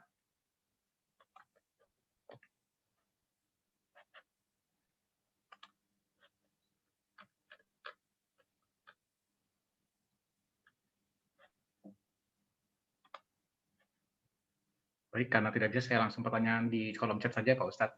Assalamualaikum Ustadz. Rasulullah SAW mengajarkan untuk meluruskan syaf saat sholat. Apakah untuk merapatkan syaf juga termasuk kewajiban untuk sholat? Saya khawatir saat pandemi ini syaf dibuat jarak 1 meter. Beberapa masjid di dekat rumah tetap menjalankan rapatkan syaf ketika sholat. Apakah saya sholat di masjid tersebut saja? Mohon pencerahan Ustaz. Baik. Kita harus pahami dengan baik ya bahwa yang dilakukan oleh Rasulullah SAW itu keadaannya bukan keadaan yang genting, keadaan yang membahayakan. Ya, yang dilakukan oleh Rasulullah SAW itu ketika keadaannya normal, sehingga tidak bisa kita bawa hadis tersebut kepada keadaan yang genting seperti saat ini. Keadaan yang sangat membahayakan seperti saat ini. Jemaah sekalian rahimani wa rahimakumullah, sekarang ilmu kesehatan sudah membuktikan bahwa wabah COVID-19 ini bisa dengan sangat mudah menyebar ketika seseorang dekat dengan orang lain yang sudah terpapar sebelumnya. Dan wabah COVID-19 ini sesuatu yang tidak bisa kita lihat dengan mata telanjang. Di mana kumannya, di mana virusnya, tidak bisa kita ketahui. Maka akhirnya ya untuk kehati-hatian, maka kita berusaha untuk menjaga jarak dengan siapapun. Kenapa kita harus menjaga jarak dengan siapapun? Bukan hanya kepada orang-orang yang sudah terlihat penyakitnya. Karena memang wabah ini tidak terlihat. Ada orang-orang yang bahkan OTG, tidak ada gejala sama sekali, tapi dia membawa virus. Yang kalau virus tersebut beralih ke orang lain, maka akan membahayakan orang lain. Makanya akhirnya untuk kehati-hatian kita harus menjaga jarak dengan siapapun. Dalam keadaan yang seperti ini, ya, maka dibolehkan untuk merenggangkan shaf kita. Tapi kita tetap menjaga lurusnya shaf kita. Atau bahkan kita dibolehkan untuk sholat di rumah. Kalau kekhawatiran kita terpapar virus ini besar. Jadi daerah-daerah yang misalnya zona hitam, yang banyak sekali orang terpapar di daerahnya. Atau zona merah, ya, dan dia sangat khawatir terpapar virus tersebut, dibolehkan bagi dia untuk sholat di rumah. Ya. Dan saya sendiri sekarang saat ini, ya, saya sholat di rumah. Saya sholat di rumah karena memang banyak sekali orang terpapar di sekitar daerah saya. Ya. Di sekitar saya banyak orang terpapar. Dan untuk kehati-hatian dalam keadaan yang membahayakan seperti ini, kita boleh untuk sholat di rumah. Dan ketika kita sholat di rumah, bukan berarti kita bermaksiat meninggalkan syariat jamaah sholat di masjid. Tidak. Karena memang Islam sudah memberikan keringanan itu. Ketika kita memanfaatkan keringanan ini, maka tidak bisa dikatakan ini orang-orang yang bermaksiat, tidak menjalankan perintah Allah untuk sholat berjamaah di masjid. Tidak demikian. Bukankah Rasulullah SAW dahulu ketika hujan itu memberikan tuntunan kepada muadzin untuk mengatakan sallu fi buyutikum atau sallu fir rihal, salatlah kalian di rumah-rumah kalian, salatlah kalian di tempat-tempat kalian. Apakah orang yang salat karena ada uzur hujan di rumahnya masing-masing dikatakan bermaksiat? Jawabannya tidak, karena mereka mengambil rukhsah, mengambil keringanan dalam syariat.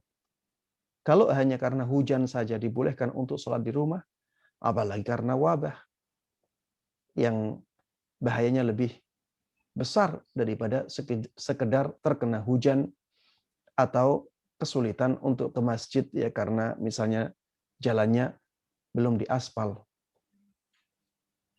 Maka jamaah sekalian rahimani wa rahimakumullah, dalam bershaf juga demikian.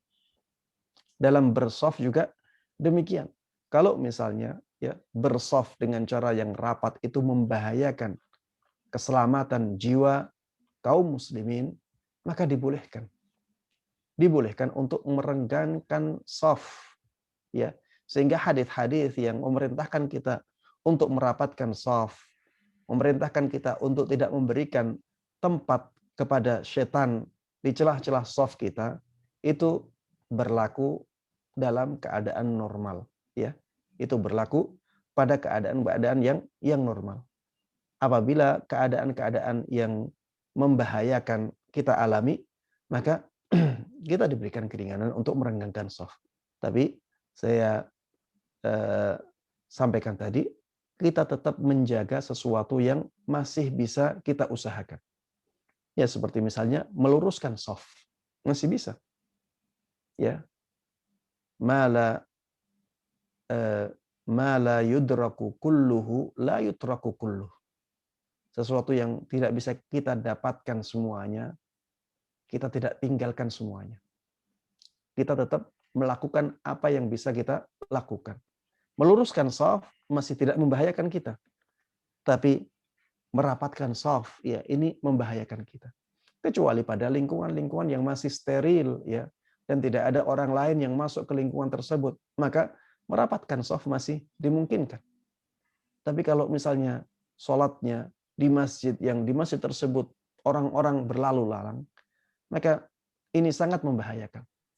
Jamaah sekalian rahimani wa rahimakumullah, jangan kita berpikir bahwa ini kok ibadah kok dibatas-batasi dengan aturan WHO misalnya. Ada orang-orang yang demikian.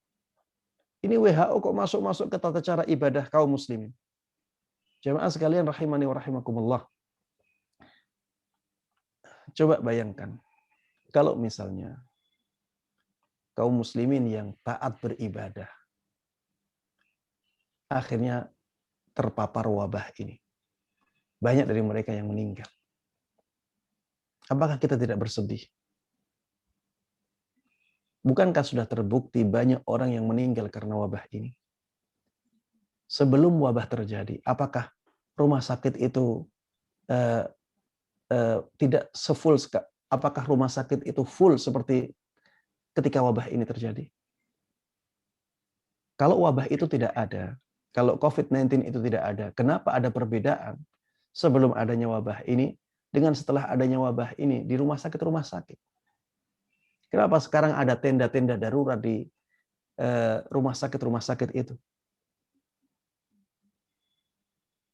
Apakah kita mau orang-orang yang saleh, orang-orang yang semangat untuk ke masjid, rajin ke masjid, itu terpapar wabah seperti mereka yang sekarang terpapar wabah? Sekarang pun sudah banyak ya ustadz-ustadz kita yang terpapar wabah ini dan akhirnya meninggal. Barusan tadi saya mendengar Ustadz Adil Harahap meninggal karena wabah ini. Rahimahullah rahmatan wasi'ah. Kita sangat sedih ya, kehilangan orang-orang yang sangat mulia, sangat dibutuhkan oleh umat. Dan kita tidak ingin yang lain juga demikian. Kita tidak ingin orang-orang saleh ya berguguran di zaman wabah seperti ini. Maka kita kembalikan kepada ahli kesehatan ya dalam masalah-masalah yang berhubungan dengan kesehatan. Jamaah sekalian rahimani wa rahimakumullah, saya melihat ada orang-orang yang diberikan ilmu agama oleh Allah Subhanahu wa taala tapi tidak sabar untuk mengembalikan masalah kesehatan kepada ahli kesehatan. Di sisi lain, banyak orang-orang ahli kesehatan sabar untuk mengembalikan ilmu agama kepada ahli agama. Kenapa kita tidak adil? Bukankah Allah Subhanahu wa taala mengatakan, "Fas'alu ahla dzikri in kuntum la ta'lamun." Bertanyalah kepada ahli ilmu apabila kalian tidak tahu. Ahli agama yang tidak tahu ilmu kesehatan, ya, maka jangan sok tahu tentang ilmu kesehatan, kembalikan kepada ahlinya.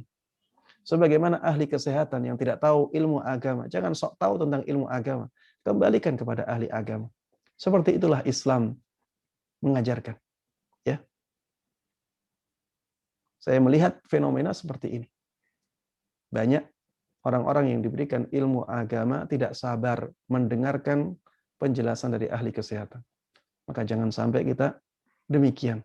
Ya, mari kita kembalikan sesuatu kepada ahlinya sehingga kita selamat. Ya, selamat di dunia dan selamat di akhirat. Wallahu a'lam. Masya Allah. Terima kasih Ustaz atas nasihatnya yang sangat berharga ini. Baik, pertanyaan berikutnya. Assalamualaikum warahmatullahi wabarakatuh. Saya pernah mendengar bahwa musik tidak akan membuat ketenangan hati dalam beribadah. Namun bagaimana dengan muslim yang sering memberikan tausiah kepada teman-teman, tutur kata yang sopan santun dan khusyuk dalam beribadah, tapi tidak meninggalkan musik? Jazakallahu khair atas penjelasan Ustaz. Iya. Jemaah sekalian rahimani wa rahimakumullah. Musik kalau dikatakan tidak bisa mendatangkan ketenangan di hati seseorang, ini tidak benar secara mutlak ya. Pada keadaan-keadaan tertentu, musik bisa mendatangkan ketenangan. Tapi ketenangan yang didatangkan oleh musik itu ketenangan yang semu. Ketenangan yang akan menjadikan hati tersebut gundah. Jadi ketika mendengarkan musik, dia bisa merasa asik, bisa merasa tenang, bisa merasa bahagia.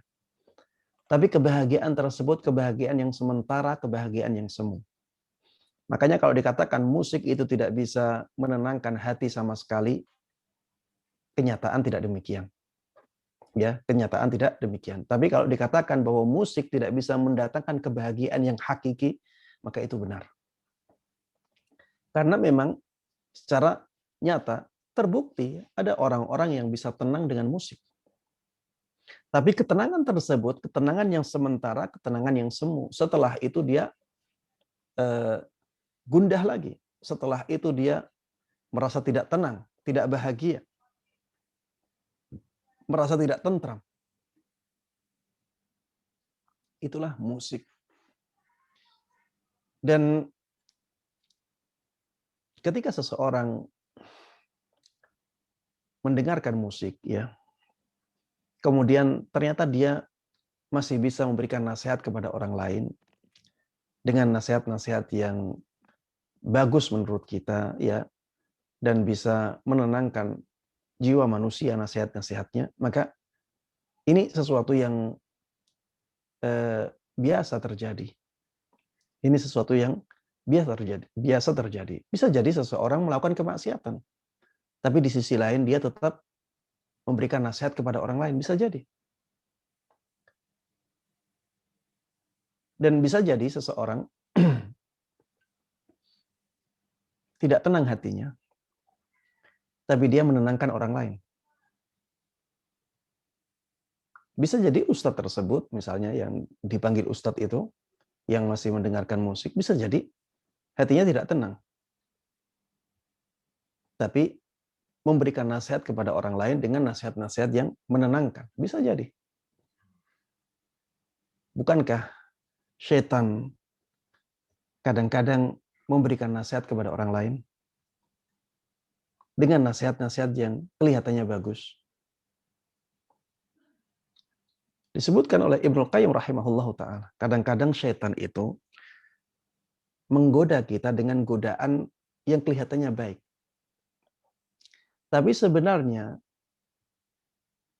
nasihat atau godaan setan tersebut hanya untuk menjauhkan kita dari sesuatu yang lebih baik.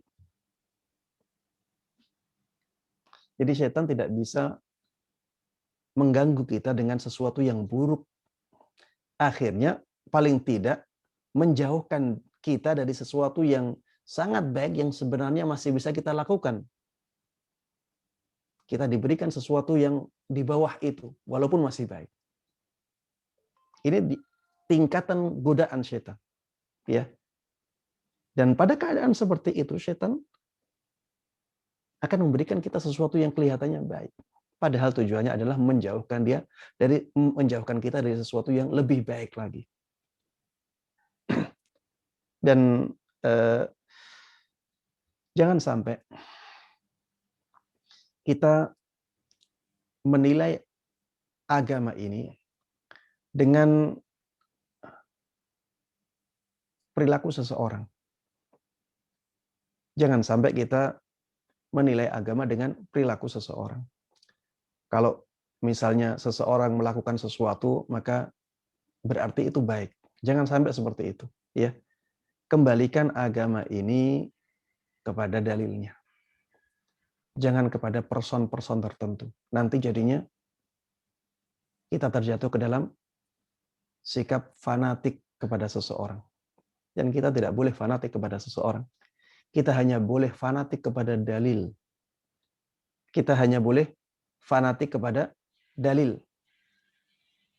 Dalilnya mengatakan apa, kita ikuti. Jangan orangnya mengatakan apa, kita ikuti. Karena seseorang itu bisa salah. Tapi dalil tidak mungkin salah. Kalau sudah dalil menjelaskan bahwa musik itu haram, ya sudah, katakan musik itu haram. Dan dalilnya jelas ya, mengatakan layak saya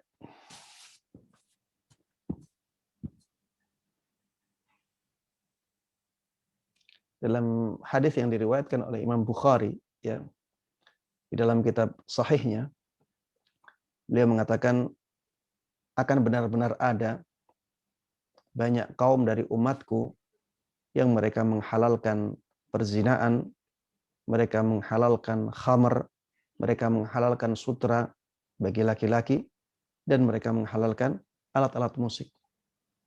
Jelas hadisnya seperti itu. Dan tidak hanya hadis ini yang mengharamkan musik.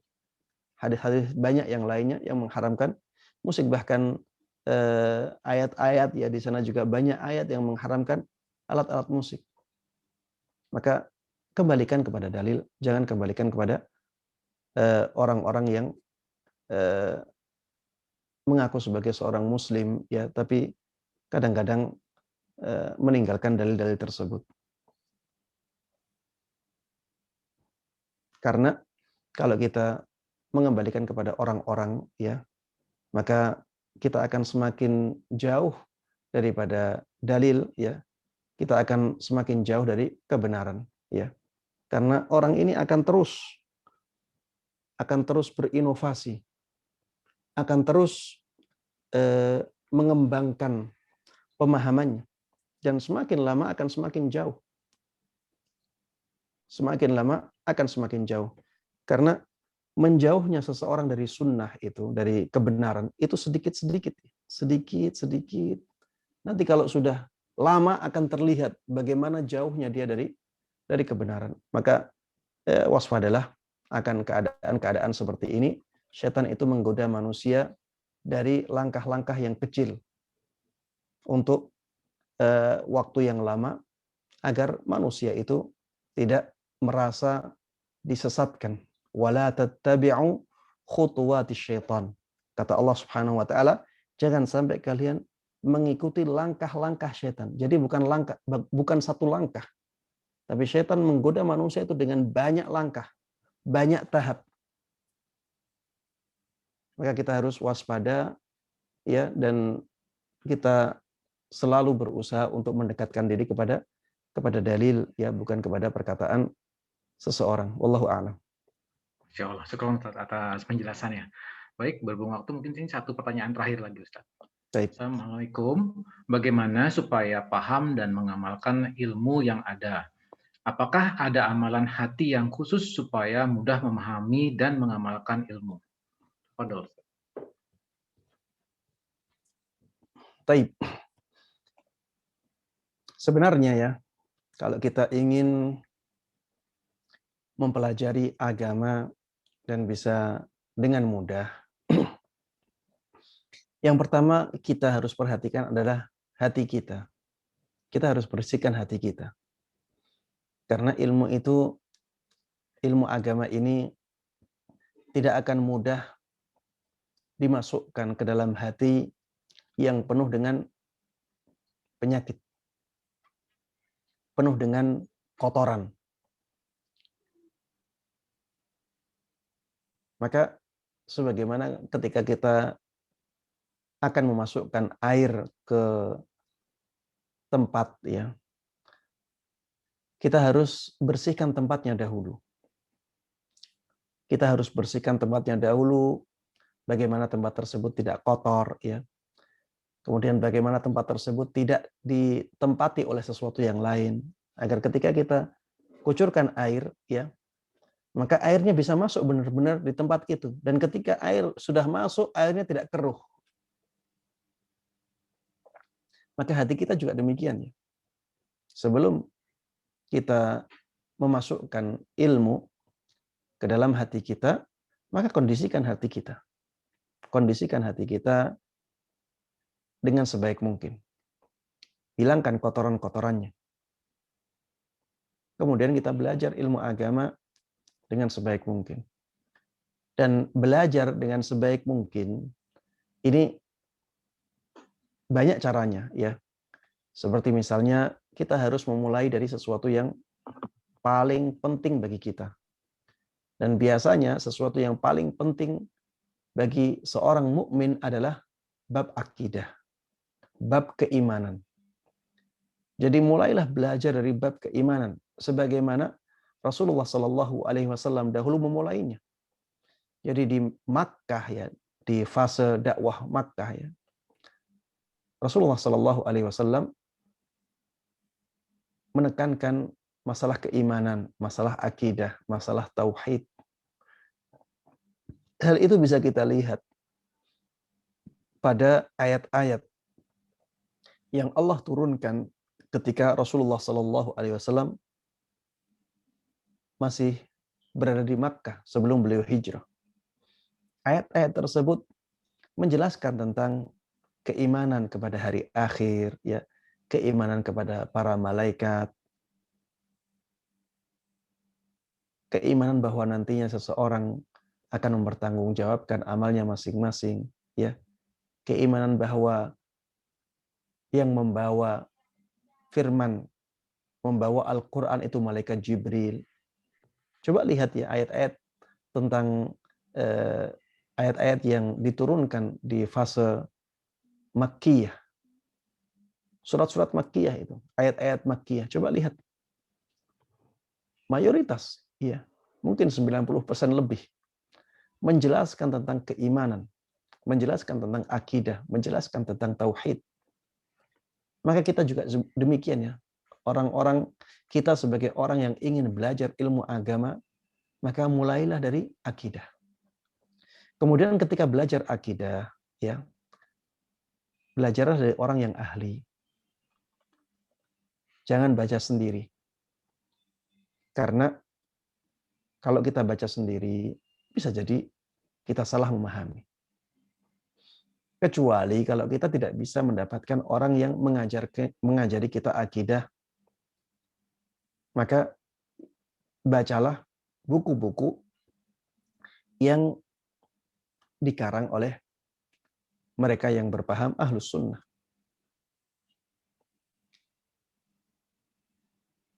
Seperti misalnya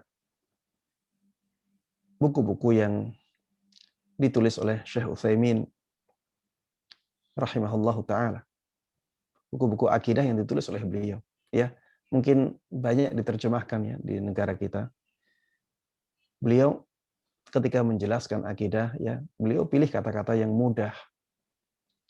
Sehingga yang menerjemahkan juga mudah, kemudian yang membaca terjemahan tersebut juga mudah untuk memahaminya. Ini kalau kita tidak mendapatkan guru akidah, ya. Tapi kalau kita mendapatkan guru akidah, ya kita belajar dari guru lebih afdal dan lebih baik, lebih menyingkat waktu, lebih mudah untuk memahami ya ilmu akidah.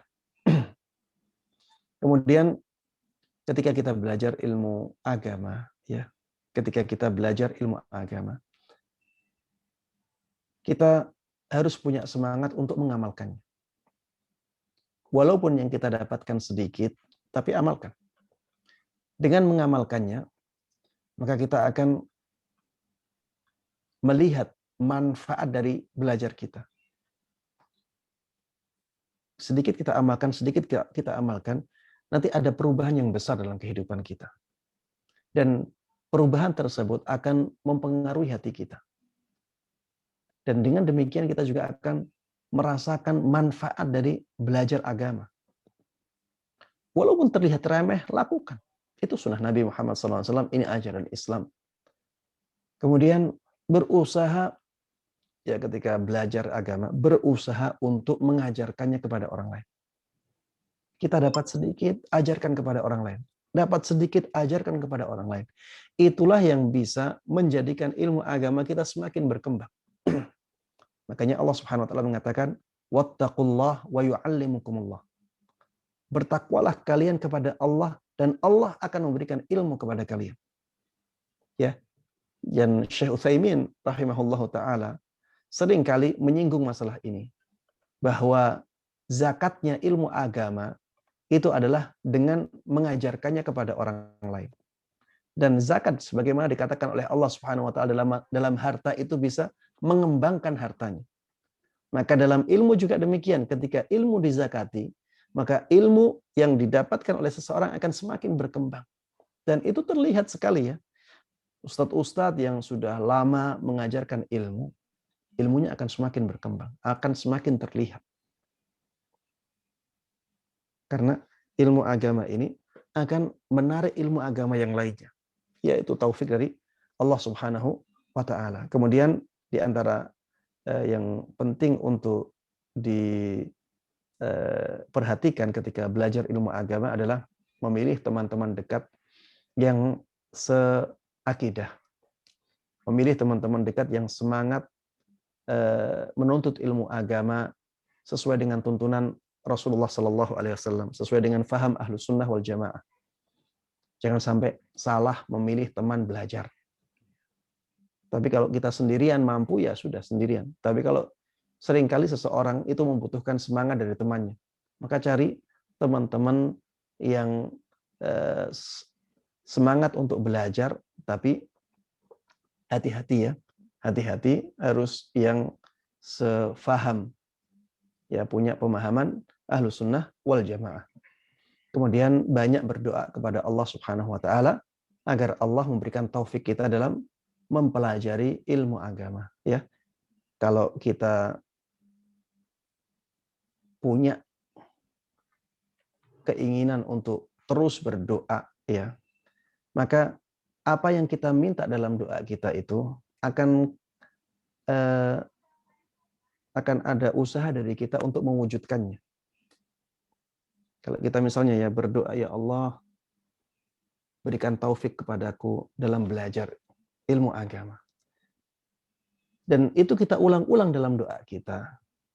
Nanti ketika kita belajar, ada semangat yang timbul karena kita ingat doa kita. Ada semangat. Saya berdoa setiap hari untuk ilmu agama, kenapa saya belajar setengah-setengah? Ada dorongan yang kita dapatkan dari doa-doa kita. Dan mungkin itu juga merupakan taufik dari Allah Subhanahu wa taala karena kita banyak berdoa. Ya. Jadi jangan sampai kita lupakan masalah berdoa. Tanpa bantuan dari Allah Subhanahu wa taala, kita tidak akan bisa belajar dengan baik. Ya, semuanya itu berkat taufik dari Allah Subhanahu wa taala, maka pentingkanlah masalah berdoa ketika kita belajar ilmu agama. Baik. Demikian yang bisa Anda sampaikan. Wallahu taala a'lam. Masya Allah. Terima kasih Ustaz. Barakallahu fikum, jazakallahu khair atas semua nasihat dan jawaban yang telah diberikan untuk kami. Semoga bermanfaat bagi kita semua. Dan semoga Pak Ustadz diberikan kesehatan oleh Allah Subhanahu wa taala. Amin. Amin amin wa iyyakum. Wa iyyakum. Baik, para peserta kajian, para guru besar dan senior jawab sekalian, kita sampai pada akhir acara. Saya ucapkan terima kasih. Jazakumullah khairan katsiran telah bergabung bersama UKA Pediatrik. Saya Bobi Setiadi Darmawan mohon undur diri. Saya tutup kajian ini dengan qaul maut doa. Subhanakallah wa bihamdik asyhadu an la ilaha illa anta astaghfiruka wa atubu ilaik. Wassalamualaikum.